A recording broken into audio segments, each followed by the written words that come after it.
Vous êtes égoïste. C'est l'étiquette qu'on colle à une génération qui dit non à la parentalité.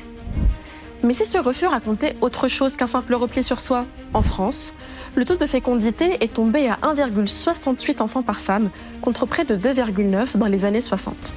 Ce n'est pas une simple baisse, c'est une grève silencieuse. Premier mur, l'économie. Inflation, loyer inaccessible, précarité, l'adresse informe. Les contraintes financières sont désormais le premier frein. Élever un enfant coûte des centaines de milliers d'euros. La génération Z refuse de sacrifier sa stabilité ou de plonger dans la charge mentale épuisante des générations précédentes.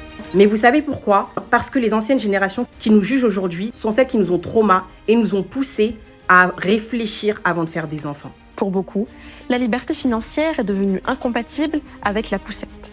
Deuxième point de bascule, l'éco-anxiété. Selon une étude de l'INED, 40% des jeunes hésitent à cause du climat. Ce n'est pas un manque d'amour, c'est une question morale.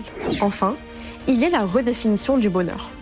La tendance du « bold love » illustre ce changement. La génération Z ne rejette pas l'amour, mais refuse les schémas imposés. Beaucoup préfèrent investir dans les voyages, la mobilité internationale, les projets entrepreneuriaux ou créatifs. Ce n'est pas un rejet de la famille, c'est une génération qui choisit l'expérience plutôt que l'obligation, la liberté plutôt que la norme, et qui redéfinit, à sa manière, ce que signifie réussir sa vie.